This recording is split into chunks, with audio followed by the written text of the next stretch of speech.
Nehemiah chapter 2, first 6 versus आज देखेंगे।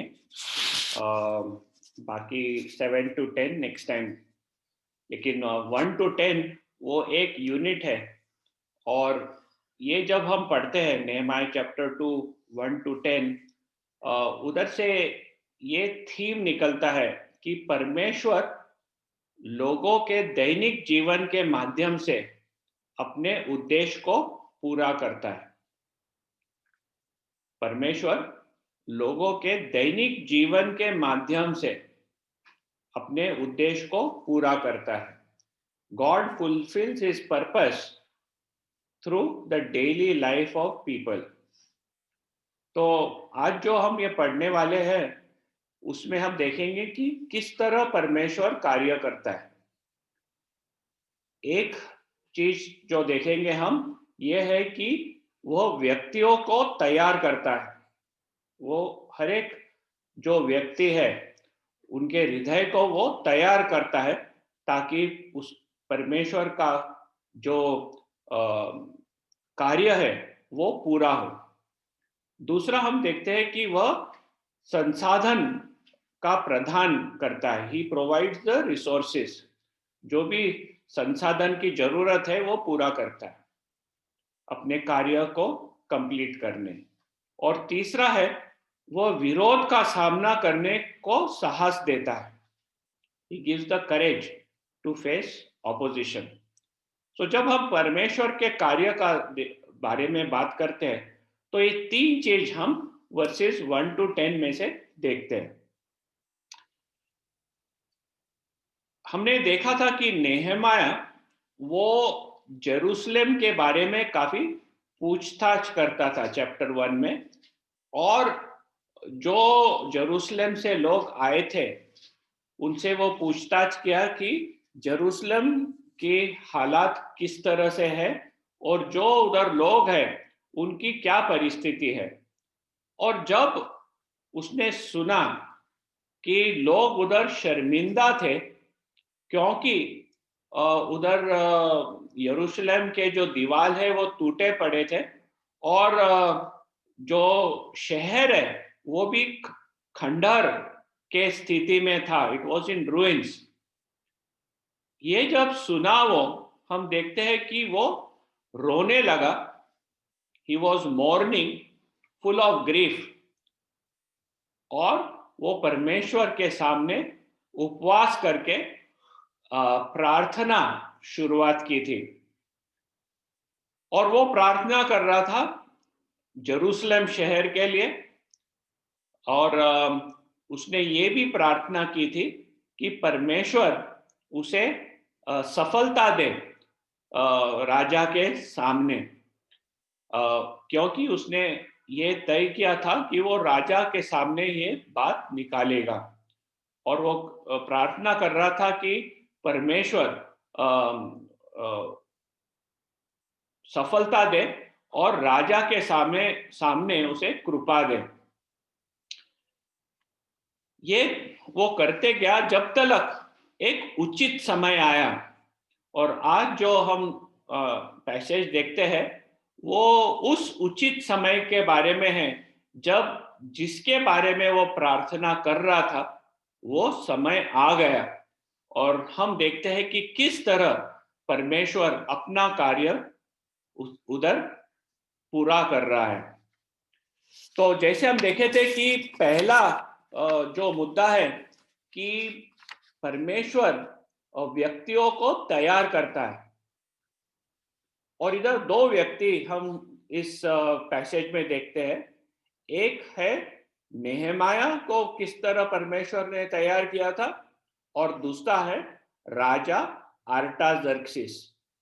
परमेश्वर ने दोनों को तैयार किया था अपने कार्य को पूरा करने के लिए। तो वर्स 1 पढ़ेंगे। निधि चैप्टर 2 वर्स 1 पढ़ना। अर्तक्षत्र राजा के 20वें वर्ष के निसान नामक महीने में जब उसके सामने दाखमधु था, तब मैंने दाखमधु उठाकर राजा को दिया। इससे पहले मैं उसके सामने कभी उदास न हुआ था। तो इसमें से हम देखते हैं कि ये जो इंसिडेंट होता है वो कौन से महीने में हुआ है। इधर लिखा है वो निसान महीने में है। निसान मार्च अप्रैल के समय में है। तो ये जो पहले महीने में जो स्टार्टिंग ऑफ निसान ये मार्च महीना हो था। तो हम ये देखते हैं कि ये जो घटना है वो निसान महीने में हुई है। और नेहमाया ने प्रार्थना कब शुरू करी थी? वो चिस्लेव में थी। चिस्लेव महीने में यानी नवंबर में उसने जेरूसलेम के बारे में सुना था और तब से उसने प्रार्थना करी थी। उपवास और प्रार्थना वो करते गया। करीब 4 महीने ये उपवास, प्रार्थना, रोना उसका जारी था और वो प्रार्थना करते गया। और जब वो इधर लिखा है कि वो इससे पहले राजा के सामने कभी उदास न हुआ था। ये जो राजा महाराजा लोग हैं उनके सामने उदासी रहना नामुमकिन था। नेहमाया वो पियाऊ था। उसका काम था राजा को जो प्याले में से वो जो पीता था उसे उसका सुरक्षा और ये देखना कि राजा को कोई हानि न पहुंचे। तो राजा का एक काफी कॉन्फिडेंशियल मैन जिसके ऊपर राजा का विश्वास था उस स्थान पे नेहमाया था।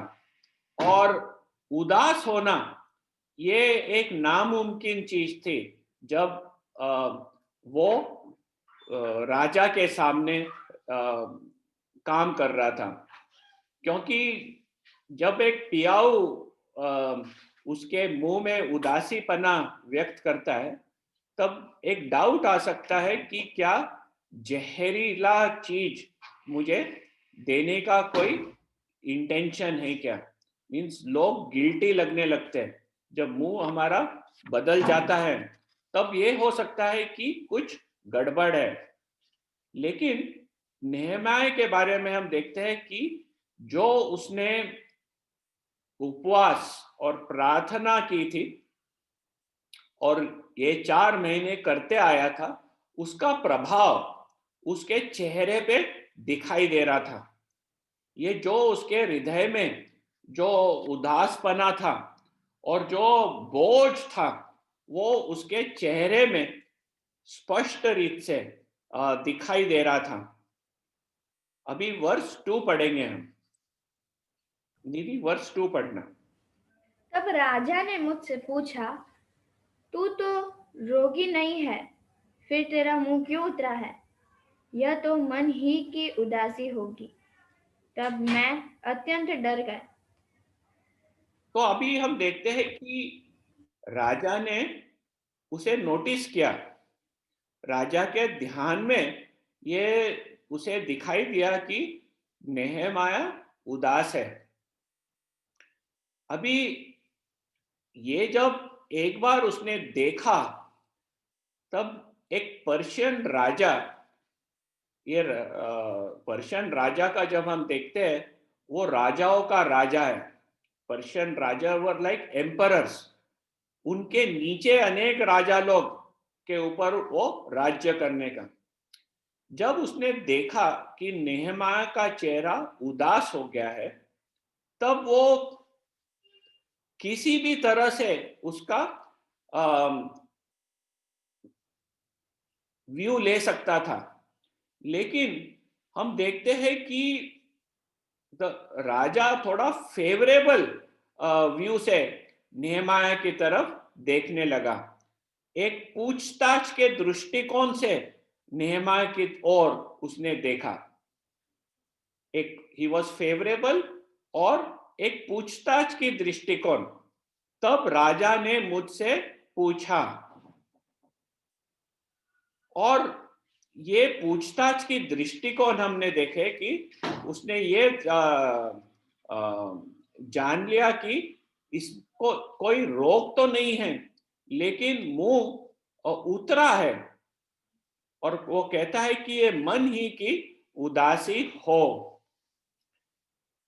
परमेश्वर ने राजा आर्टाजर्क्सेस के हृदय को तैयार किया था, ताकि वो उसके ऊपर एक अनुमान के रीत से न देखे। He was not judgemental towards Nehemiah कि क्यों ऐसे उदास मन के साथ मेरे सामने खड़ा है।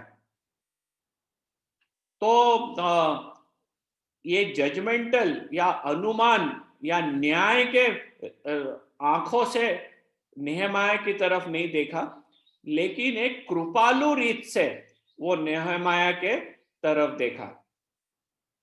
और ये कृपालु दृष्टिकोण उसे परमेश्वर ने तैयार किया था, इसलिए हम देखते हैं कि ये कृपालु दृष्टिकोण से वो देखने लगा। नेहमाया, हम इधर पढ़ते हैं कि वो डर गया। वो डर क्यों गया? क्योंकि वो जानता था कि एक राजा के सामने उदास होना एक गंभीर चीज है, और उसके लिए वो जेल में भी फेंका जा सकता है या मृत्यु दंड भी दिया जा सकता है। तो नेहमाया डर गया, क्योंकि अभी देखा उसने कि राजा ने उसके मुंह में जो उदासपना था वो पहचान लिया है।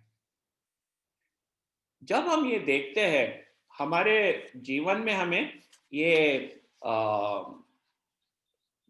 देखना है कि हमारे जब चेहरे में लोग क्या देखते हैं, कौन सी प्रकार के चिंता हमारे मुंह पे दिखाई देते हैं। देखो, हमारे मन में जो कुछ चलेगा वो हमारे चेहरे पे कभी ना कभी दिखाई देगा। तो हमारे चेहरे पे कौन से प्रकार के चिंता दिखाई देता है?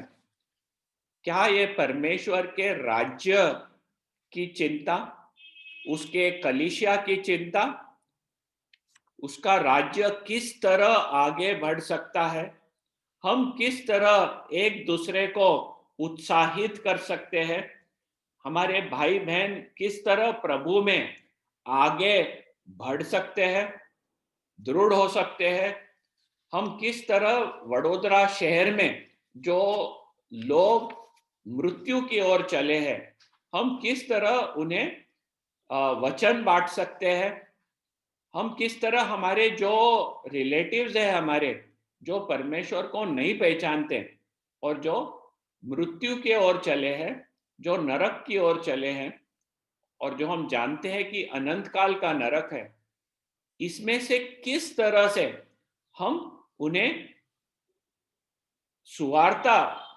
बताकर उस गलत रास्ते से बाहर निकाल सकते हैं।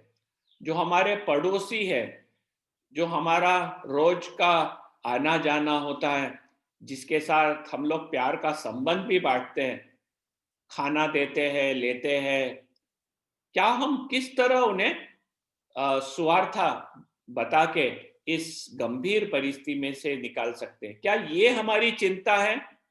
और क्या ये हमारे मुंह पे दिखाई देता है? नेहमाया के मुंह पे परमेश्वर के भवन के बारे में चिंता थी, उसके शहर के बारे में चिंता थी, उसके जो शहर के दीवार टूटे हुए थे उसके बारे में चिंता थी, उसके लोगों के बारे में चिंता थी, और ये उसके मुंह पे प्रकट हुआ। कि हमारे मुंह पे वो चिंता हमेशा प्रकट होती है कि हमें फाइनेंसिस की तकलीफें हैं, हमारे शरीर के हेल्थ के तकलीफें हैं, हमारे बिजनेस का तकलीफ है, हमारे रिलेशनशिप्स, व्यवहार, एक दूसरे के साथ व्यवहार में तकलीफें हैं। क्या ये चिंता सबसे ज्यादा हमारे मन में चलता है और वही हमारे चेहरे पे दिखाई देता है कि ये चिंता हमारे पे है? लोग हमारे मुंह से समझ सकेंगे कि कौन सी चिंता हमारे हृदय को तकलीफ दे रही है। नेहमाया से हम सीखते हैं कि परमेश्वर के राज्य की चिंता, वो विचार, वो हमारे जिसके लिए हम प्रार्थना करते रहते हैं, ये हमारे मुंह पे दिखाई देना चाहिए, ताकि जग के लोग भी देखें कि हम प्यार करते हैं इस जग के लोगों के लिए और उनके उद्धार के लिए। अभी वर्ष 3 पढ़ेंगे निधि, वर्ष 3। मैंने राजा से कहा, राजा सदा जीवित रहे। जब वह नगर जिसमें मेरे पुरखाओं की कब्रें हैं उजाड़ पड़ा है और उसके फाटक जले हुए हैं, तो मेरा मुंह क्यों न उतरे? तो इधर हम नेहमाया का उत्तर देखते हैं। देखो, कभी कभी जब हमें कोई पकड़ता है, हमारा चेहरा उदास दिखाई देता है, तो हम पूछता है भाई क्या तकलीफ है, तो हम क्या बोलते हैं? नहीं नहीं, कुछ नहीं, सब कुछ ठीक है। हम लोग कभी बोलेंगे नहीं, मैं ठीक से सोया नहीं था रात को इसलिए, नहीं तो बिल्कुल ठीक है। हम छिपा देते हैं जो तकलीफ, हमें जो बोझ है हमारे दिल पे, हम उसे छुपाने के लिए हम कोई ऐसा राउंड अबाउट आंसर दे देते ताकि लोग नहीं जान सके। काफी समय ऐसी परिस्थिति आती है जिधर हमारे घर वाले लोग पूछते हैं, या तो नेबर्स पूछते हैं, या कलीसिया के लोग पूछते हैं कि क्या ये आपका जो मुंह पे दिख रहा है? तो हम बोलते नहीं नहीं नहीं, सब कुछ ठीक है, सब कुछ ठीक है। तो हम कवर कर देते, एक कारपेट डाल देते उसके ऊपर। लेकिन नेहमाया से हम देखते हैं कि उसने ऐसे राउंड अबाउट आंसर नहीं दिया, उसने सीधे से राजा को उत्तर दे सका और गोल गोल फिरा नहीं। जो मेन मुद्दा था उसके ऊपर वो ठीक से बोला। वो कहा राजा को कि जब वो नगर जिसमें मेरे पुरखाओं की कब्रें हैं उजाड़ पड़ा है, तो ये जो नगर है यरूशलेम नगर, वो उजाड़ पड़ा है और उसके फाटके जले हुए हैं। तो ये उसके लिए, जिसके लिए वो प्रार्थना कर रहा था, और वो जो बोझ उसके हृदय में था, वो सीधा राजा को बता सका कि यही कारण है कि मेरा मुंह उदास दिख रहा है। जिसके लिए वो प्रार्थना कर रहा था वो स्पष्ट रीत से बता सका, छुपाया नहीं उसने। ये धीरज उसमें दिखती है। हम देखते हैं कि नेहमाया में he had this boldness to tell the king the real reason। हमें भी ये एक बोल्डनेस, गॉडली बोल्डनेस, धीरज हमारे जीवन में बनाना है, ताकि जब हमें उत्तर देना है या कोई चीज के बारे में बोलना है और जो परमेश्वर के राज्य के लिए महत्व का है, हम गोल बिल फिर के न बोले, लेकिन सीधे से, अच्छे रीत से। उसने कोई राजा से बात करते वक्त उद्धट रीत से नहीं बात किया, रिस्पेक्टफुली बात किया, लेकिन जो मेन मुद्दा था वो मुद्दे को वो स्पष्ट रीत से वो उत्तर दे सका। ऐसे उत्तर देने के लिए हमें बोल्डनेस, धीरज बनाना है। और ये धीरज बनता कैसे?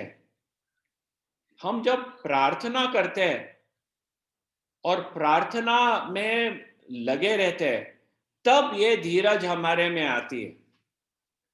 जब हम देखते हैं कि लोग नरक की ओर चले हैं और जब हमें मौका मिलता है उनको सुवार्ता बताने के लिए, तो हम उनके लिए प्रार्थना करते रहे, तो जब सही समय आया तो उनको स्पष्ट रीत से सुवार्ता बताना परमेश्वर हमें धीरज देता है। तो धीरज हमारे हृदय में बनाने के लिए प्रार्थना का एक बहुत महत्वपूर्ण जगह और स्थान है। वर्ष 4 पढ़ना अभी। राजा ने मुझसे पूछा, फिर तू क्या मांगता है? तब मैंने स्वर्ग के परमेश्वर से प्रार्थना करके राजा से कहा। तो इधर हम देखते हैं कि परमेश्वर ने राजा के हृदय को किस तरह से तैयार किया था। मेन पॉइंट जो हम पढ़ रहे हैं कि परमेश्वर अपने कार्यों को पूरा करने के लिए व्यक्तियों को तैयार करता है। तो उसने भी राजा आर्टाजक्सेस को तैयार किया था। तो इधर हम देखते हैं कि राजा ने मुझसे पूछा, तू क्या मांगता है? तो इधर वी सी दैट जो राजा है उसको नेहमाया की तरफ वो फेवरेबल आंखों से देख रहा है, क्योंकि परमेश्वर ने राजा को नेहमाया की तरफ फेवरेबल बना के रखा था। नेहमाया कैसा था? परमेश्वर राजा की तरफ डरा हुआ था, क्योंकि वो नहीं जानता था कि राजा करेगा क्या, वो डरा था। लेकिन राजा के हृदय को परमेश्वर ने ऑलरेडी कृपालु करके बना रखा था। और वो पूछता है कि तू क्या चाहता है, तू क्या मांगता है?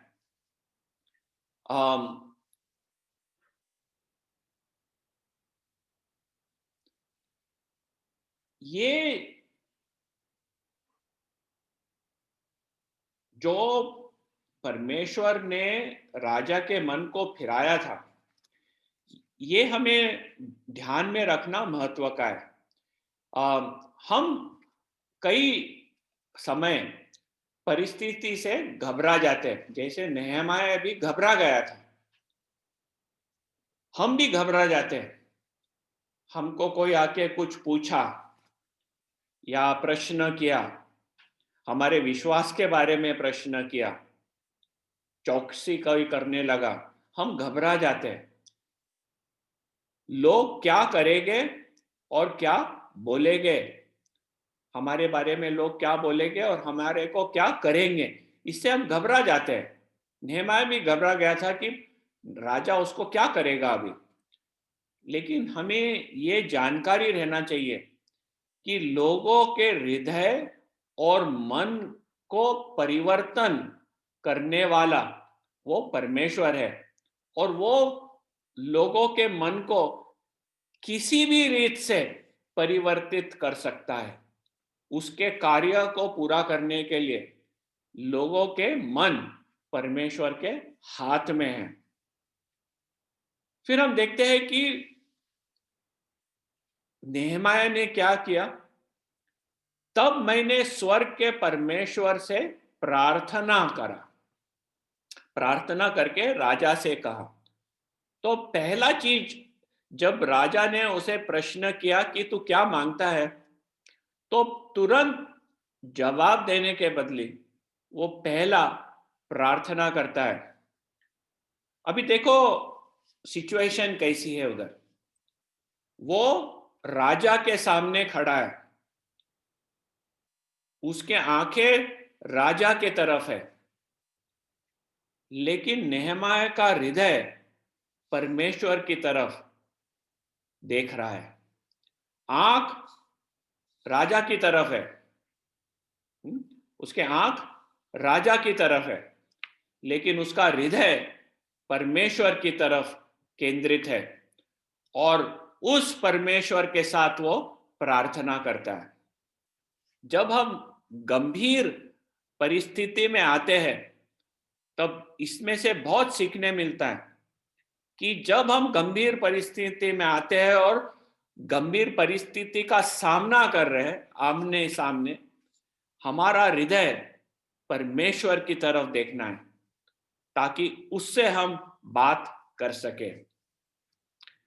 तो वो प्रार्थना करता है, तब मैंने स्वर्ग के परमेश्वर से प्रार्थना करा।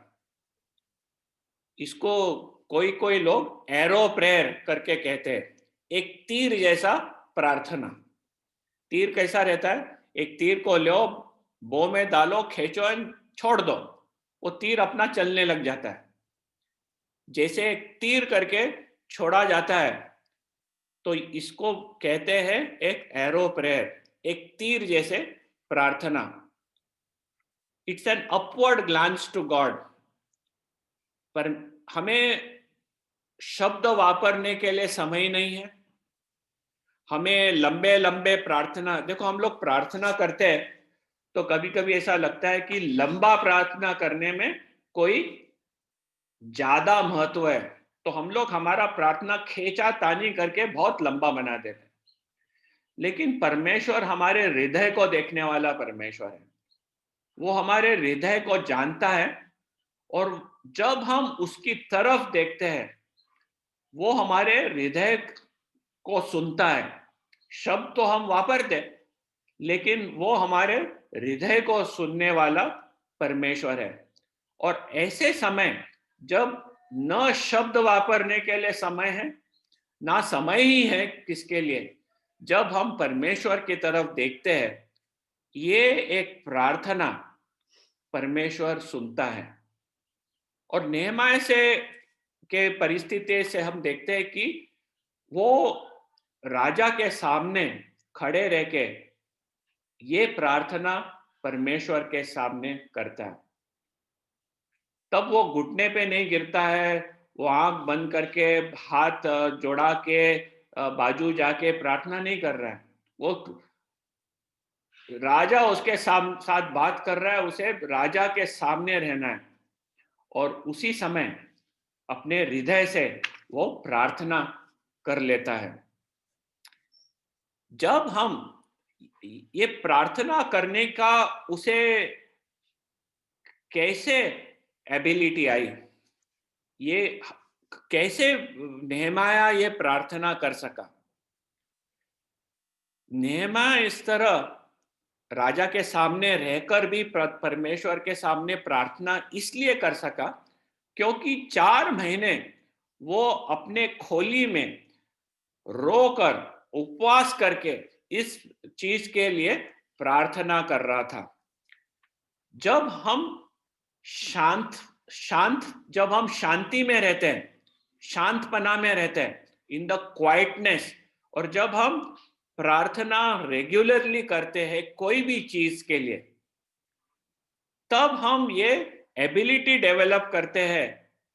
जब हम कठिन परिस्थिति में आते हैं, परमेश्वर की तरफ देखकर इस एरो प्रेयर करने के लिए, एक तीर जैसे प्रेयर करने के लिए हम तब एबिलिटी डेवलप कर सकते हैं जब हम हमारे रेगुलर लाइफ में परमेश्वर के सामने पूरे दिल से शांतता में हमारे खोली में बंद होके जब हम प्रार्थना करते हैं। ये जो एरो प्रेयर्स है, ये जो तीर जैसे प्रार्थना है, जो हार्डली कुछ शब्द भी वापरे गए, इफेक्टिव रहते, उसमें भी इट इज क्वाइट इफेक्टिव। जैसे हमने नेहमाया को देखा कि उसने प्रार्थना की और वो इफेक्टिव था। हमें देखना है कि हमारे व्यक्तिगत जीवन में हम जब हम इमरजेंसी में आते हैं, जो कठिन परिस्थिति में हमें कोई डिसीजन लेना हो, क्या हमारा पहला मन परमेश्वर की तरफ फिरता है ताकि हम उसकी तरफ देखें और उसको प्रार्थना करें, और बाद में जो भी डिसीजन लेना हो वो डिसीजन हम ले। अभी 5वां वर्ष पढ़ेंगे। read verse 5. यदि राजा को भाए और तू अपने दास से प्रसन्न हो तो मुझे यहूदा और मेरे पुरखाओं की कब्रों के नगर को भेज ताकि मैं उसे बनाऊं। हाँ, तो उसके प्रार्थना वह करता है कि यदि राजा को भाए, यदि राजा को भाए, तो इसके वर्ड्स जरा ध्यान देना है। ये कोई एरोगेंटली राजा के साथ नहीं बात कर रहा है।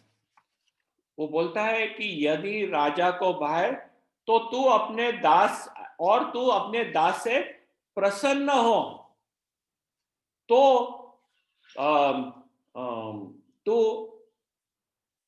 उसको भेज। तो वो राजा का जो रोल है वो रिकग्नाइज करता है, वो स्वीकार करता है कि राजा का स्थान परमेश्वर ने उसे दिया है और राजा के हाथ में अधिकार है, वो ये स्वीकारता है। और जब वो राजा से बात करता है, नम्रता से बात करता है, if it pleases the king, राजा को भाए तो, और आप आपके दास से प्रसन्न हो, if you have found favour in your site, you send me, आप मुझे भेजो। तो इधर हम देखते हैं कि जब उसे उत्तर देने का समय आता है तो उसने प्रार्थना कर लिया है और अभी काफी रिस्पेक्ट के साथ राजा के साथ वो बात करता है। हमें भी अधिकार के अधीन रहना बहुत इंपॉर्टेंट है सीखने के लिए। जो नेहमाया के लिए राजा आर्टाजर्क्सिस वो अधिकारी था, और ये अधिकार के अधीन होना नेहमाया पहचानता था। हमें भी हमारे जो अधिकारी लोग हैं उनके अधीन रहना, उनको रिस्पेक्ट करना हमें सीखना है, क्योंकि परमेश्वर ने उन्हें अधिकार में रखा है। उनको उनके हृदय को बदलना हो तो सिर्फ परमेश्वर बदल सकता है, हम बदल नहीं सकते उनके हृदय को। हम कोई फोर्स करके अधिकारी के हृदय को बदल नहीं सकते, लेकिन परमेश्वर उनके हृदय को बदल सकता है। हमारा रोल है अधिकारी लोगों के लिए प्रार्थना करने के लिए, ताकि परमेश्वर उनके हृदय को बदले। दूसरा हम देखते हैं कि काफी बोल्डनेस बताया गया है, धीरज and boldness, courage and boldness हम नेहमाया के उत्तर में से ये देखते हैं। वो बात किससे कर रहा है, थोड़ा हिस्ट्री देखेंगे तो वो राजा आर्टाजर्क्सिस से बात कर रहा है। कौन से टॉपिक पे बात कर रहा है? एक शहर जो खंडहर था, जिसके दीवारें टूटे गए थे, और वो शहर को न बांधने के लिए आदेश किसने दिया था? यही राजा ने दिया था। यही राजा आर्टाजर्क्सिस ने कई समय पहले एक आदेश दिया था कि जेरूसलम को रिकंस्ट्रक्शन करना बंद करो, क्योंकि उन्होंने एक इन्वेस्टिगेशन किया था और ये उसके ध्यान में आया था कि उधर के जो राजा लोग थे वो काफी बलवंत राजा लोग थे, और वो दूसरे के अधिकार में आने का उनको एक मुश्किल था। तो ये सब इन्वेस्टिगेशन करने के बाद आर्टाजर्क्सिस राजा ने उधर का जो सुधारने का काम वो बंद करवाया था। और हम देखते हैं कि नेहमाया वही राजा के साथ बात कर रहा है और वही टॉपिक पे बात कर रहा है और एक अधिकार के साथ बात कर रहा है। ये राजा ने जो बंद करवाया था वो देखेंगे एजरा चैप्टर 4 वर्स 21 में। एजरा चैप्टर 4 टर्न करना और वर्स 21 पढ़ो।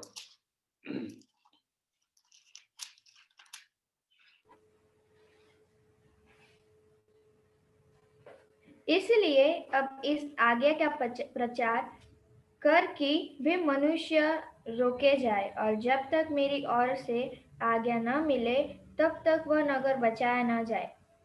हाँ, और ये आज्ञा किसने लिखी?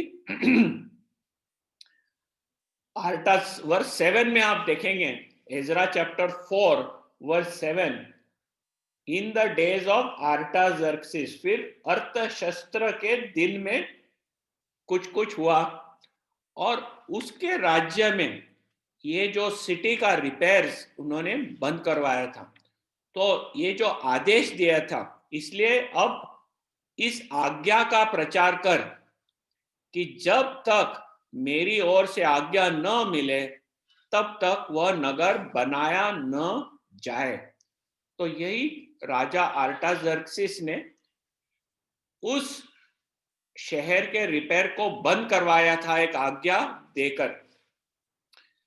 अभी नेहमाया वही राजा के सामने उसका रिक्वेस्ट डाल रहा है, और वही टॉपिक पे कि मुझे ये शहर को बनाने के लिए और उसके दीवार को रिपेयर करने के लिए आप परमिशन दीजिए मुझे।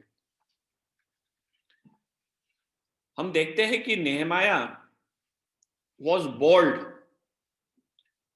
और वो डरा नहीं ये पूछने के लिए, और वही राजा को जिसने अपोज किया था उसके सामने पूछने के लिए नेहमाया नहीं डरता है। आज के दिनों में इसका इक्विवेलेंट क्या हो सकता है, पूछ रहा है। तो हम देखते हैं कि नेहमाया डेवलप लॉट ऑफ बोल्डनेस। ये बोल्डनेस किस तरह से उसमें डेवलप हुआ? क्योंकि उसने 4 महीने प्रार्थना की थी इस टॉपिक पे, और वो जो प्रार्थना करने से, परमेश्वर के सम्मुख जाकर प्रार्थना करने से उसमें ये बोल्डनेस तैयार हो गई। हमें भी परमेश्वर ने इस देश में रखा है, हमारे लोगों, भारतीय, हमारे जो नेबर्स है उनके बीच में रखा है, और हमें भी बोल्डली पर प्रभु यीशु ख्रिस्त के बारे में प्रचार करना है। लेकिन ये जो धीरज है, ये बोल्डनेस है, वो तभी आएगा जब हम उसके लिए प्रार्थना करते गए, तब परमेश्वर हमें बोल्डनेस देगा। दूसरा देखते हैं उसका कॉन्फिडेंस। एक तो he is bold, Nehemiah is bold, अभी नेहमाया कॉन्फिडेंट भी है। वो बोलता है राजा को कि मैं जाके उसे बनाऊं। अभी उसका काम क्या था? He is a cup bearer, वो पियाऊ है। वो राजा के सामने खड़े रहकर उसका सलाह दे सकता था राजा को, राजा के साथ कॉन्फिडेंशियल बातें कर सकता था, उसके वो ये देख सकता था कि राजा को जो मिल रहा है उसमें जहर न हो। वो कप बेरर है। लेकिन हम देखते हैं इधर नेहमाया वो तैयार है एक खंडहर शहर को जाके रीबिल्ड करने के लिए। ये कॉन्फिडेंस हम देखते हैं नेहमाया में, क्योंकि दान देने वाला परमेश्वर है। जो स्किल्स चाहिए हमें एक शहर बनाने के लिए, वो स्किल देने वाला परमेश्वर है, और नेहमाया का पूरा भरोसा परमेश्वर के ऊपर बसा था। हमें भी हमारे जीवन को जांचना है। कितने बार ऐसा होता है कि परमेश्वर के कार्य के लिए बहुत चीजें करने रहते हैं, लेकिन हम खुद को बोलते हैं मैं नहीं कर सकता हूं, ये इसके लिए मैं काबिल नहीं हूं, ये मैंने पहले नहीं किया। नेहमाया ने बोला कि मैंने कभी शहर पहले रिकंस्ट्रक्शन नहीं किया। वो सीधा राजा को बोलता है कि आप मुझे ये परमिशन दीजिए ताकि मैं उसे बनाऊं। एक कॉन्फिडेंस मिलता है, एक काम है, एक काम करना है, there is an unfinished work. परमेश्वर हमें बोझ देता है और हम उसके लिए प्रार्थना करते हैं, तो परमेश्वर हमें जो भी दान चाहिए वो पूरा करने वाला परमेश्वर है हमारा। और हम वो रिस्पॉन्सिबिलिटी खुद के शोल्डर्स पे लेकर आगे परमेश्वर का काम बढ़ा सकते हैं। इसी रीत से कलीसिया भी बढ़ सकती है, नए कलीसिया स्थापन हो सकते हैं, जब हम आगे आकर कहेंगे कि हम जिम्मेदारी उठाने के लिए तैयार हैं। जब नेहमाया ये पूछ रहा है राजा को, बिना उसको समझे, अननोइंगली परमेश्वर का जो कार्य था इज़राइल के इतिहास के लिए, जो दानियल ने भविष्यवाणी दी थी, उसका वो स्टार्ट कर रहा है। देखो, दानियल ने, हमने ब्रदर प्रभाकरण ने हमारा ये स्टडी लिए थे पहले, दानियल ने एक भविष्यवाणी दी थी कि इज़राइल के इतिहास के लिए और the history of Israel till righteousness is fully reached 70 हफ्ते का समय दिया था। और ये दानियल चैप्टर 9 वर्स 25 वो पढ़ेंगे अभी, तो उधर टर्न करना, डैनियल 9:25। तो ये दानियल के भविष्यवाणी में दानियल ने ऑलरेडी भविष्यवाणी दी थी, लेकिन इसको ये जो समय है उसका शुरुआत, वो समय का शुरुआत भी दानियल के भविष्यवाणी में दी थी। और ये भविष्यवाणी के शुरुआत का काम नेहमाया बिना उसको पता वो शुरुआत कर रहा है। डैनियल चैप्टर 9 वर्स 25 पढ़ना। इसीलिए वे यह जान और समझ ले कि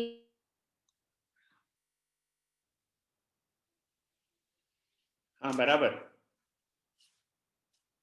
दान के समय तक 7 सप्ताह बीतेंगे, फिर 62 सप्ताह के बीतने पर रिपीट अगेन।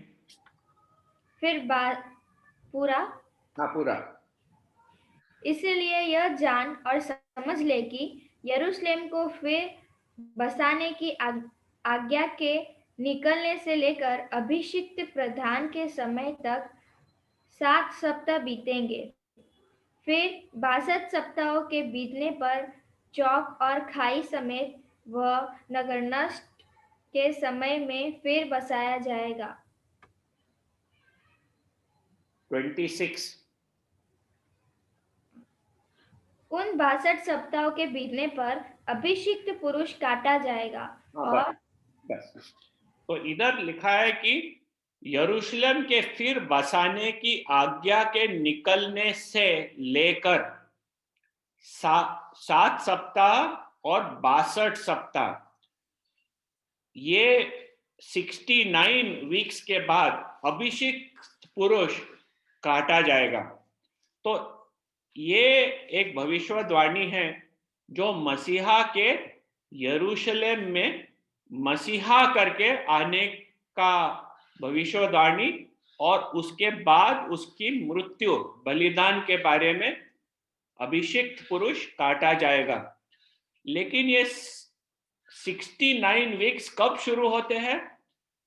यरूशलेम के फिर बसाने की आज्ञा के निकलने से लेकर। तो स्टार्टिंग पॉइंट है ये, यरूशलेम को फिर से बसाने की आज्ञा, वो स्टार्टिंग पॉइंट था।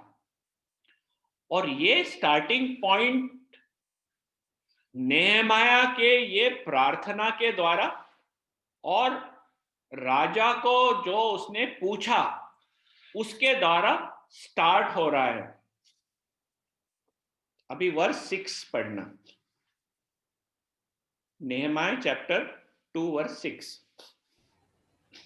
तब राजा ने, जिसके पास रानी भी बैठी थी, मुझसे पूछा, तू कितने दिन तक यात्रा में रहेगा और कब लौटेगा?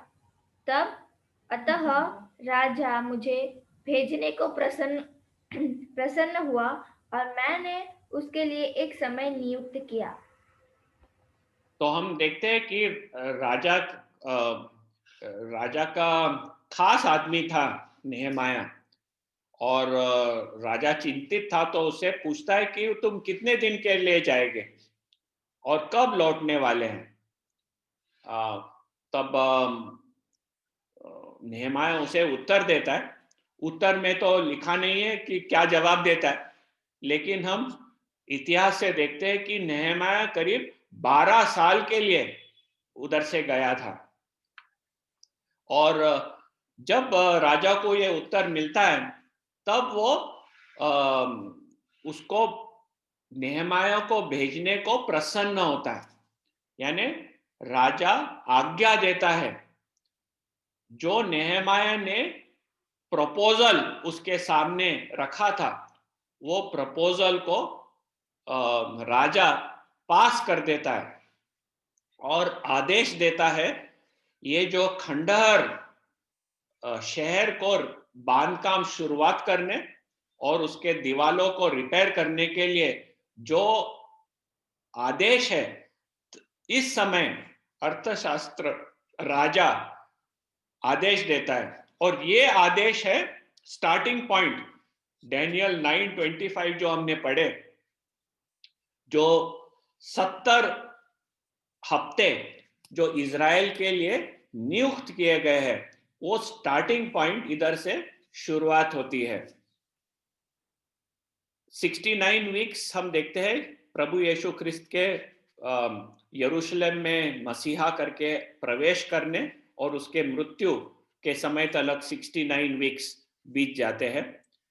अभी एक वीक वो 70 वीक्स का बचा है, और जिसके बारे में हमने रेवलेशंस में पढ़े कि एक जो हफ्ता होने वाला है, जो ट्रिब्यूलेशन और ग्रेट ट्रिब्यूलेशन करके कहलाया जाता है, जब जो एंटी क्राइस्ट है, जो झूठा मसीहा है, जब वो प्रकट होगा, जब ये झूठा मसीहा प्रकट होगा, तब ये बाकी का 1 वीक कंप्लीट होने वाला है।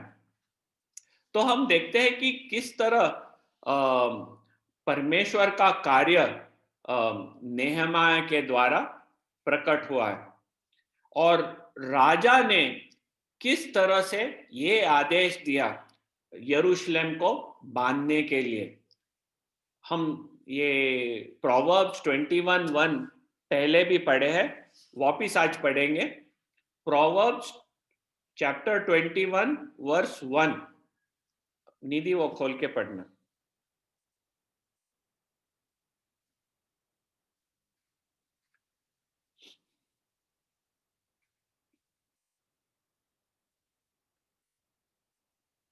प्रोवर्ब्स नीति वचन 21 का वो सिर्फ फर्स्ट वर्स। ओके। राजा का मन नालियों के जल के समान यहोवा के हाथ में रहता है, जिधर वह चाहता उधर उसको मोड़ देता है। हाँ, ये बाय हार्ट कर लेना चाहिए। नीति वचन 21:1। राजा का मन नालियों के जल के समान यहोवा के हाथ में रहता है, जिधर वह चाहता उधर उसको फेर देता है। परमेश्वर का वो 70 हफ्ते का इजराइल देश के लिए जो प्लान बनाया था, उसको शुरुआत करने का समय आ गया था, और वो अर्थशास्त्र राजा के मन को अभी वो फेर देता है। तो जब नेहमाया जाके उसके सामने अपना प्रस्ताव रखता है, राजा वो प्रस्ताव को स्वीकार करता है और आदेश देता है कि ये जो खंडहर जेरूसलम जो खंडहर पड़ा था, उसको बांध काम शुरुआत करे, कंप्लीट करे, और उसके दीवाले भी कंस्ट्रक्ट हो।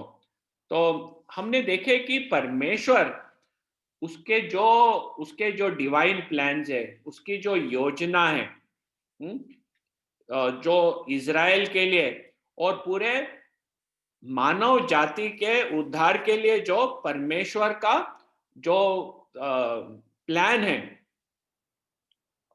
वो जब नेहमाया और राजा अपने दैनिक जीवन में बसे हुए थे, जो अपना काम कर रहे थे, उन्हें पता भी नहीं था कि उनके इस कार्य के द्वारा परमेश्वर अपने पूरे जग के उद्धार का कैलेंडर शुरू करने वाला है। उन्हें नहीं पता था, नेहमाया को नहीं पता था, अर्थासक्सेस को नहीं पता था। लेकिन जब वो अपने कार्य में, दैनिक कार्य में पड़े हुए थे, उस दिन राजा ने नेहमाया के मुंह को देखा, प्रश्न पूछा। नेहमाया ने जो प्रार्थना किया था, उसके द्वारा वो अपना प्रस्ताव राजा के सामने रखता है और राजा वो प्रस्ताव को अप्रूव कर देता है। इसके द्वारा जो भी भविष्यवाणी थी, वो भविष्यवाणी का समय शुरुआत होता है। ये है परमेश्वर के कार्य करने का रीत।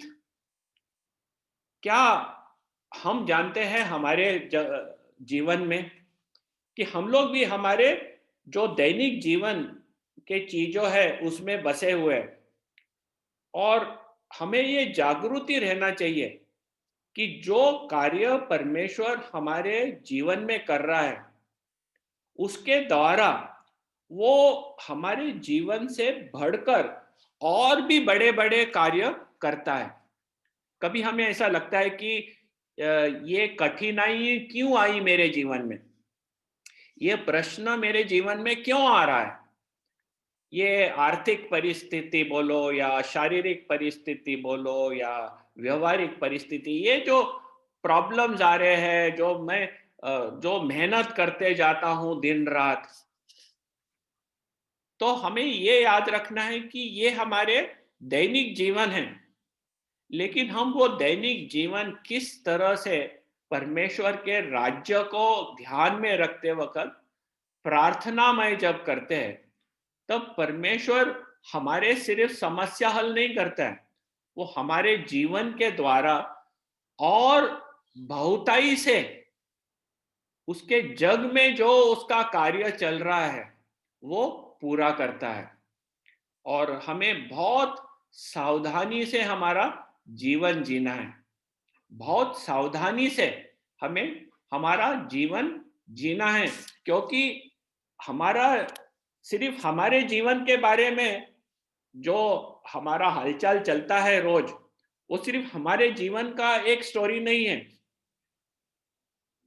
वो कहानी हमारी तो है, लेकिन हमारे कहानी के द्वारा परमेश्वर अनेक और कार्य करता है जो हम जानते भी नहीं। आगे चल के हम जान सकेंगे कि क्या परमेश्वर ने कार्य किया है, किस किस तरह से हमारे सामान्य जीवन से लोगों को आशीर्वाद मिला है, किस तरह लोग परमेश्वर में आए हैं और परमेश्वर का राज्य किस तरह आगे बढ़ा है। वो आगे जाके हम पीछे मुड़ के देखेंगे तो थोड़ा कुछ समझेगा, कभी कभी कुछ कुछ दिख जाएगा। लेकिन जब हम उसमें से चलते हैं, हम नहीं जानते कि परमेश्वर क्या हमारे जीवन के द्वारा कर सकता है। नेहमाया और अर्थासक्सेस के जीवन के द्वारा परमेश्वर ने एक महान कार्य पूरे जग के उद्धार के लिए, जो उसका प्लान था 70 हफ्ते का जो प्लान, उसने शुरुआत करी।